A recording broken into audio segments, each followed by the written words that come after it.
So we've scheduled half an hour for audience participation discussion about the essentiality or lack thereof of dietary fiber. And you can't possibly agree with all of us. So I'm expecting Dan's looking like he wants to say something. I'm going to start before Dan, since he already said that I've been there longer, and I'm 3 offices up from him. So one of the data points I didn't bring up, and it really is a lot of the early readings on fiber, is that people have lived on fiber-free diets in enteral nutrition for many, many years, suggesting that fiber is not, and then probably they're not. So that's kind of the old data on why it's not an essential nutrient. You said enteral, did you mean? I meant enteral, old enteral, people that were in nursing homes for 20 years and they lived with 0 fiber. Now the enteral products have all added fiber because they know it's good for health, but that's kind of another data point used to show that it's not an essential nutrient for life. Let me follow up on this. Dan's young enough he can remember what he has to say. In the 1980s, John Rombo and I published a series of papers in animal models looking at translocation of bacteria from the gut into the abdominal lymph nodes. And in the hamster model, the reason we chose that model was it recapitulates what happens in humans who are on long-term enteral nutrition. They do get bacterial translocation. So I don't think it's benign to have an enteral fiber-free formula. They're not dying from a deficiency, but they are certainly more susceptible to bacterial sepsis on that. And if you add fermentable fiber, you completely eliminate that. Dr. Gallagher. Well, thank you. So this is a different way of thinking about it, I think, is that ask the question about dietary fiber in the context of, let me back up. A defining characteristic of dietary fiber is that mammalians don't have the enzymes to break it down. The question is, why is that? Why can we not break it down? Why did we not evolve the enzymes to break it down like the bacteria? How did that happen? So a way of thinking about that is that we didn't evolve the ability to break down dietary fiber because it was of an evolutionary benefit to us to have a source of carbohydrate pass into the large intestine. Why would that be? Because it would promote a saccharolytic fermentation versus a proteolytic fermentation. And there's good evidence to show that that's a benefit. So I don't personally think that dietary fiber is an essential, but is it a benefit? I think we can think of it in evolutionary terms, perhaps, that we could justify it that way. Just a thought. I agree with you totally, Dan, and I think, if you go into what Dennis presented, if you go into the IOM and DRIs, it says it is not an essential nutrient. So if we have to base our teaching in human nutrition on the DRIs, it's documented, it is not an essential nutrient in the usual way nutrient is essential. Better for health, yes. You talk evolution, but we evolved to have an ecosystem, the microbiota, which is now almost considered an organ by itself, the microbiota. And in that process, the combination between the microbiota and all the cells involved with the innate and acquired immune system, there's a communication. So in that regards, there's essentiality. And they communicate back and forth, like the production of short-chain fatty acid. So, I'll just say that. So I want to ask this question that comes up all the time. So now we're having a fiber symposium. And then you have a symposium of people that talk about low FODMAP diets, gluten-free diet, people that are not celiacs. So how do you feel this? What's your feel about that? Okay, there's another, kid on the block who has an idea, and it may be good. fermentation may be bad. Early in my career, help me, Dave, who was the guy who got ostracized that increased fermentation was going to cause cancer? Oh, Lucy and Jacobs. Lucian Jacobs. So there will always be these theories. And there's always what you'd call, in the Gaussian distribution, too little fiber or too much fiber, say, too much fermentation. But on the big picture, for most of us in the room, without maybe a major genetic defect, some autoimmune, fiber is beneficial. And enough fiber will prime you just to be, that's the other thing. I'm only talking about normal, healthy, but everybody knows what's normal, healthy, right? Did that answer in a way? That was my opinion on that. Well, it's actually, that's what, you know, particularly in the field of irritable bowel syndrome, we too much increased visceral hypersensitivity, so more gas being produced, and then they get more symptoms. So, of course, I asked the question, same thing, what does it do to the microbiota? Because, you know, the microbiota also is important for the IBS development. So they say, well, no, that's not proven. And, I mean, the field is rapidly moving into low FODMAPs, almost all clinicians prescribe the diet for IBS, but what are we really doing? I totally agree with you, and that's the frustrating thing in science, in that we have a lot of information, we believe in fiber, but fermentation for certain people is not good. And so when we go from health to disease, there are people that have a disease diagnosis, but there's a lot of people in this middle ground, and they're looking for answers. And the answer they're finding right now is low FODMAPs, and the data is really unfair in the low FODMAPs world. So to put all of these carbohydrates together in this new category of bad guys is very bad for our whole field. So I appreciate your comments. Dr. Liska. Yeah, I don't know if I have a question, but maybe get your comments on this, because Joanne, you mentioned we can all agree that fiber as part of food are foods that we want to encourage. But I think one of the places where there is some discussion is when fiber is taken out of the context of those foods, either as an isolate or as bran or you know, separately and added to other foods. So I didn't know if you wanted to comment on that aspect of fiber and the benefit of fiber long term. Yeah, I'm a dietitian, so food is my life. I always want food. And if you go back a long time ago, the original enteral diets were just blended food, right? So it was fruits and vegetables, and people actually did a little better on those than when we have enteral diets with just added fiber, for sure. So there's some advantages to food because of we don't know what, right? Maybe a combination. I believe that's what's good about FDA actually coming up with some to make sure that there is some data that any isolated fiber that's added back in has some physiological benefit to protect consumers. Because right now I spend a ton of my time talking to people about fake fibers, and all they ever say is these are fake, and I say no, these aren't fake. These fibers, almost all the research that's out there on fiber are isolated fibers that have a health benefit. These are the ones that they have. So for sure, my dietitian side says it would be great to get people to get the fiber recommendations in their food. I'm all over that. I want that to happen. But I believe that the way people eat now, it's not going to happen. It hasn't happened in my lifetime, and I've been talking about fiber for a really long time, and people eat less fiber. So I can't take any credit for changing their dietary behavior. I believe that fiber has to be added into foods and beverages.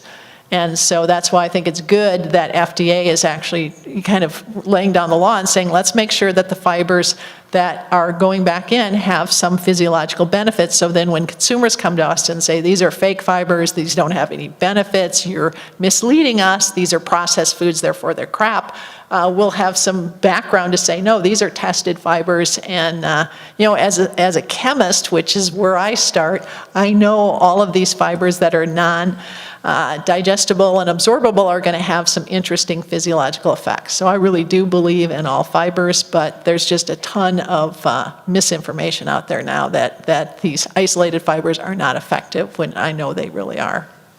I want to add a comment. Whole foods, all kind of good fiber, endogenous. So we add anything that's a non-digestible carbohydrate. Once we put it in the body, I don't care if you have one molecule or 10 grams. the body will react. And it's the sum of all those components, non-digestible, that contributes to a physiological effect. And some of the effects that I talked about.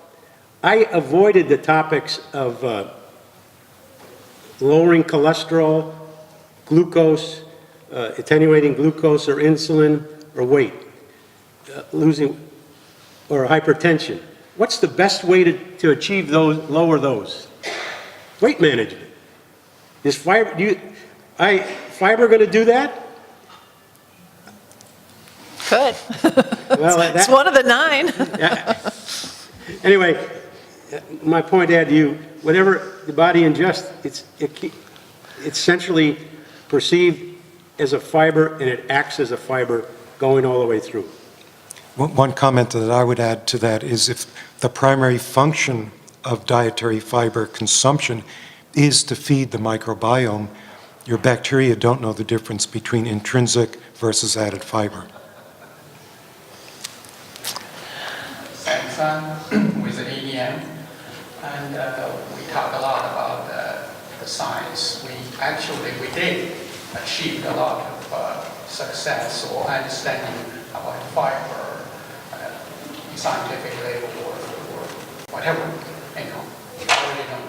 And also we know the situation of public health. My question is, we do so much work down there, working hard, FDA, USDA, ILSI, academic people.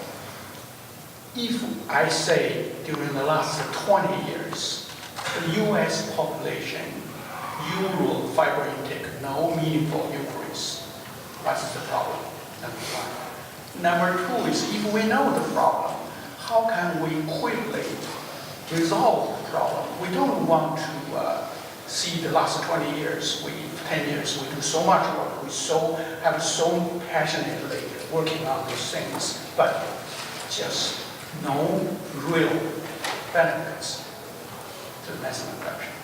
Concern. Do you want to start? Do you want me to start? You can start. Oh. Well, I think part of the problem is that nutritionists have had a very puritanical approach to dietary recommendations for decades, that we're telling people, you need to eat this list of foods that I tell you I know is healthier. And Americans say, see you later. And so they go to the store and they buy donuts and French fries and all the sorts of things that the federal government says you shouldn't be eating too much of. Not that you can't eat it, but we're eating too much of those kinds of foods. So the question is, can we meet consumers halfway? And can we improve those foods to make them healthier? I'm not saying you're going to eat a health food donut, but can you make a donut healthier by adding a few grams of fiber? Do you know how hard it is to consume your daily requirement of fiber from whole wheat bread?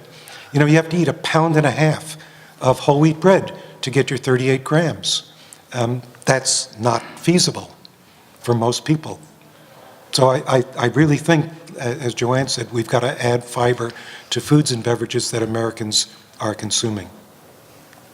The question is, do we have other reasons like a regulation block or unreasonably unclear instruction, guidelines, rules? There's something like that?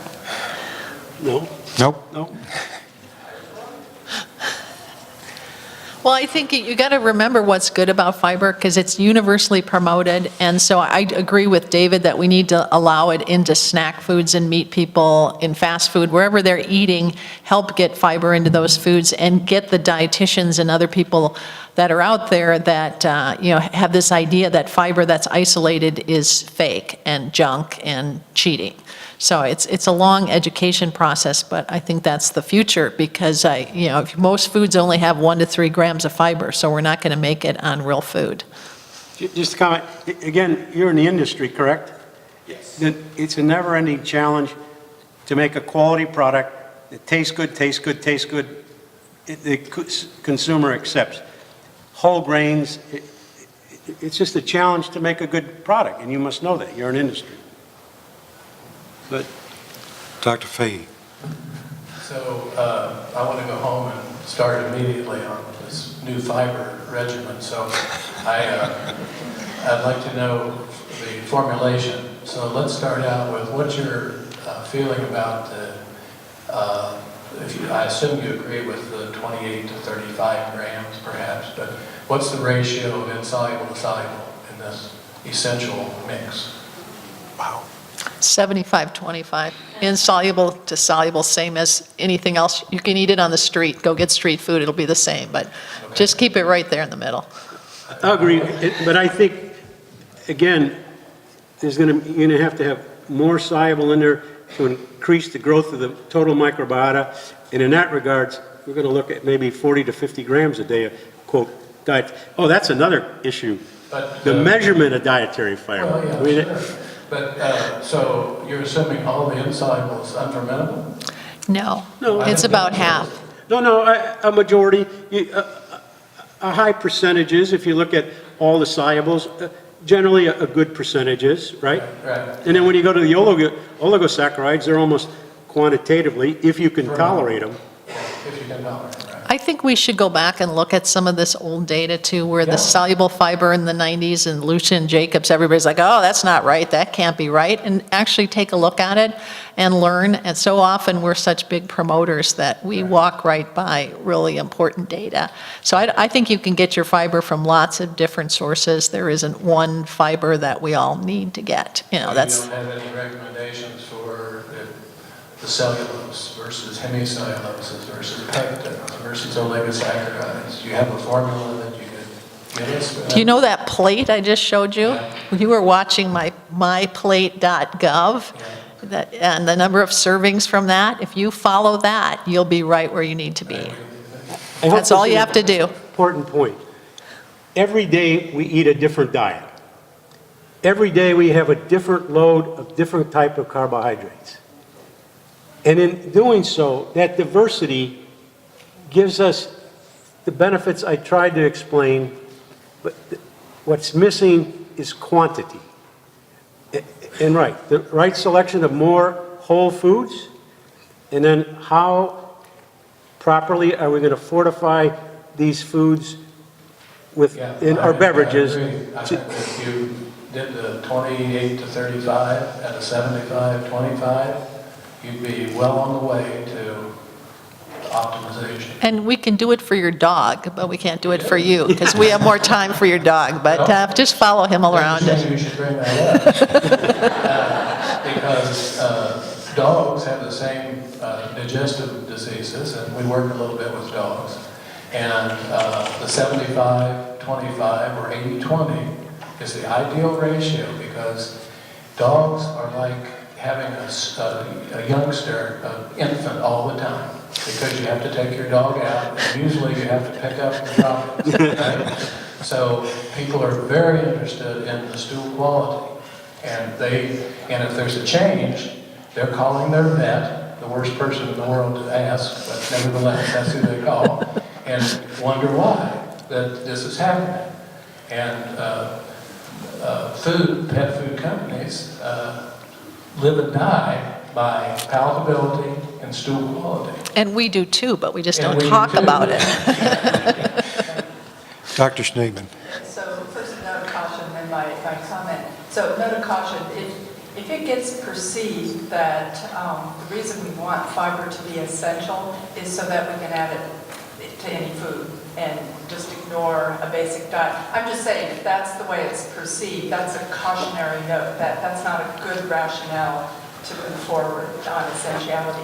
But my comment, and I'm actually hoping that Paula might take off her FDA hat, and we should remember that when the macronutrient report came out, Paula worked at IOM, and as I recall, this round of the DRIs was the first time that chronic disease endpoints could be used as a marker for essentiality for making dietary recommendations.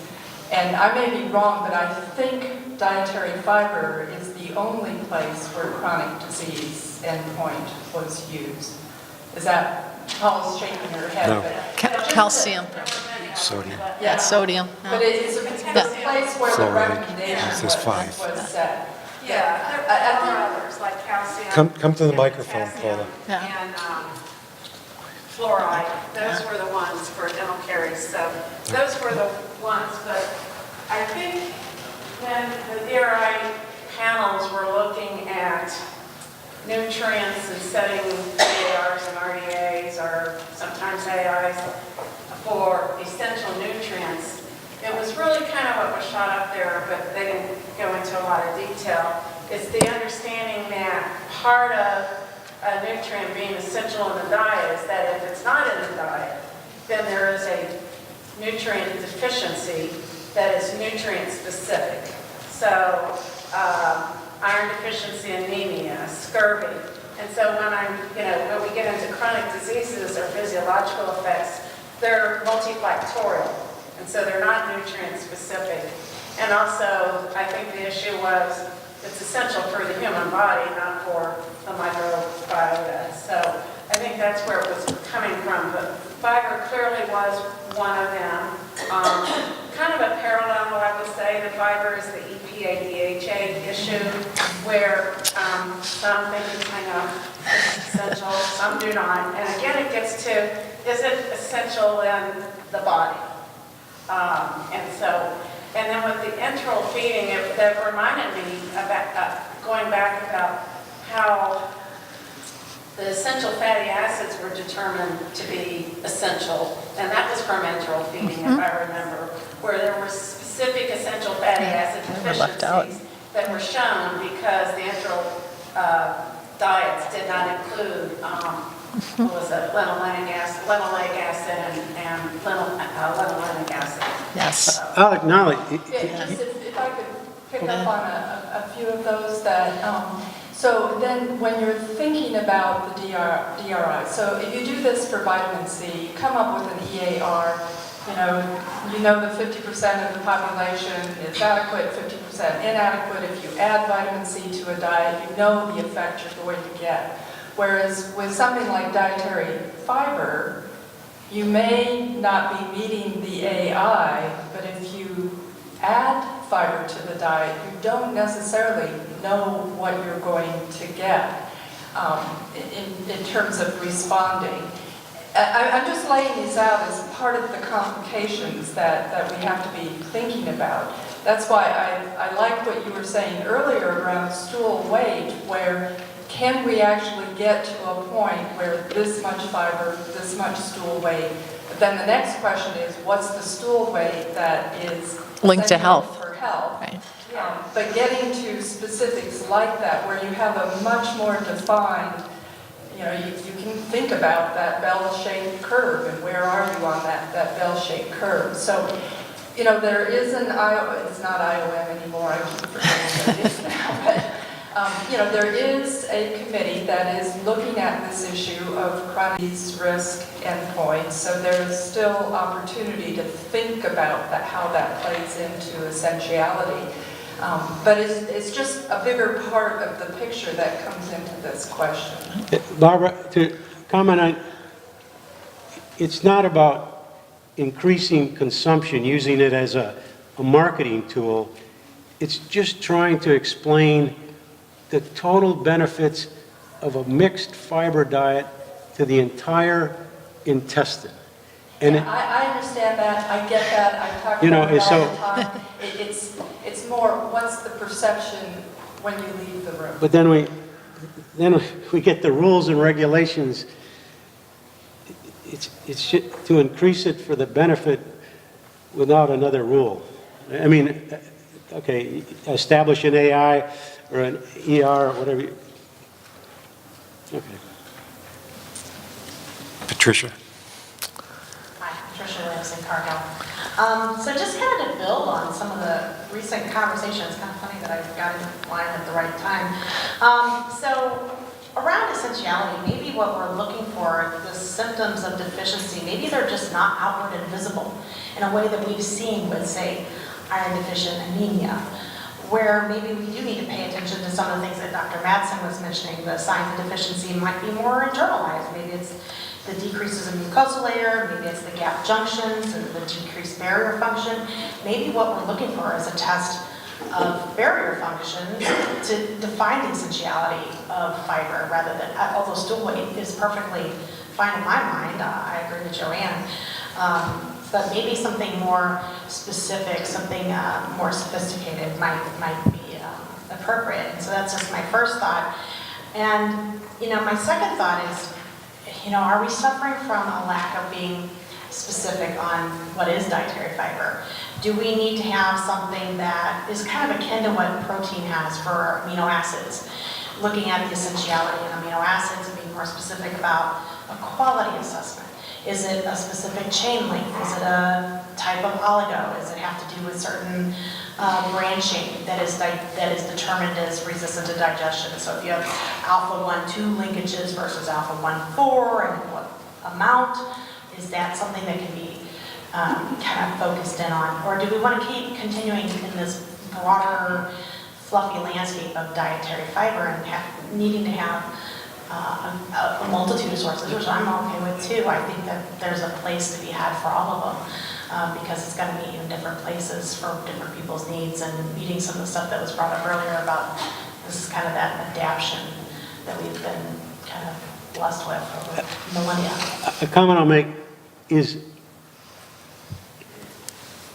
not to make it so complex. For basic research, you may look at chain length, branching, chemistry, physical properties, on and on. But again, I come back for maybe the consumer or me, you. We have one entity called dietary fiber, one entity on a label. People want fiber and they want to accept that it has beneficial effects, right? But I'm going so far as to see, and that's the whole point of today. It's to open up discussion. What is the value of fiber? And again, to me, it has an essential function, but how to put it in the right context to be accepted. Can I come back? Karen. Sepsis is a disease or a disorder caused mainly by malnutrition, correct? No. Most septic individuals are malnourished. No.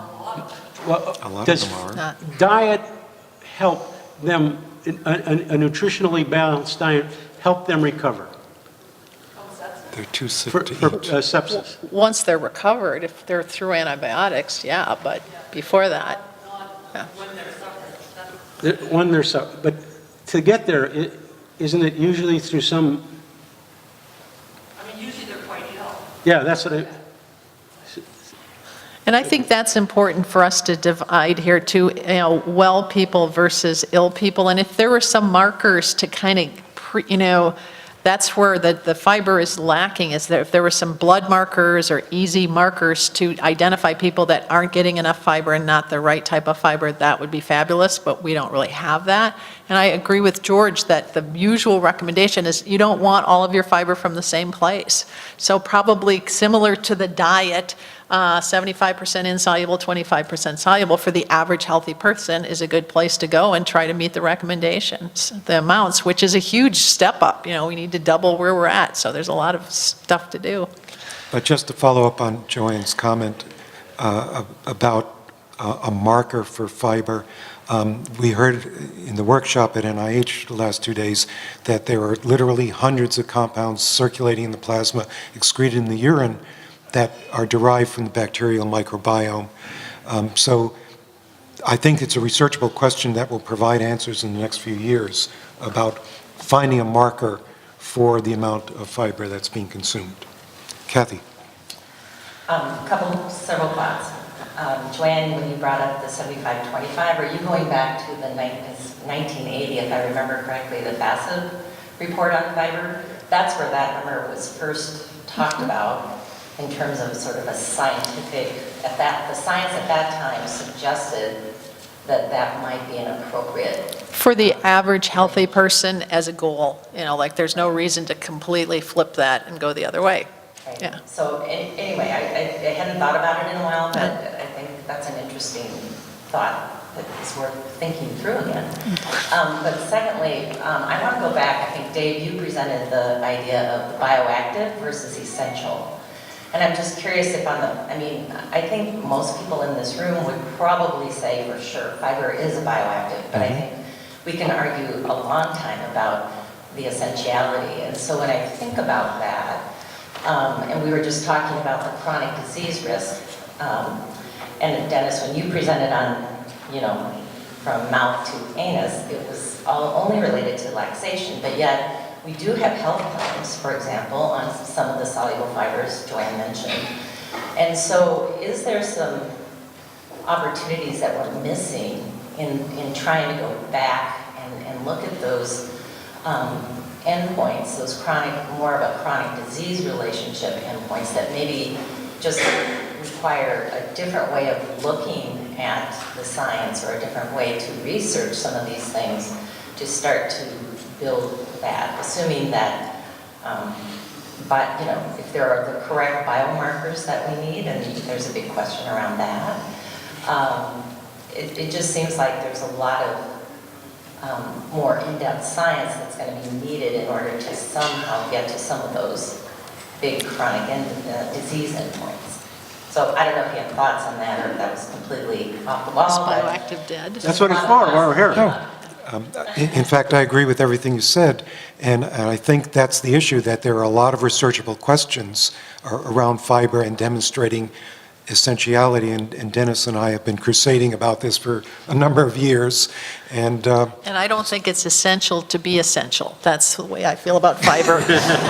It's already on the label, it's already there, so it doesn't need to be crowned essential. So that's where I come from. we're going to have to let just one more question, because we need a break. Yeah, one quick question. With the 25% soluble, does that have to be high molecular weight soluble, or can it be intermediate? The reason being, 25% soluble, if you're talking about, say, guar gum or beta-glucan, gum, it doesn't get past your mouth. Once you get it in your mouth, then you're sort of trying to dig it out so you can swallow it. But if you made it intermediate molecular weight, you make it easy to get into a product.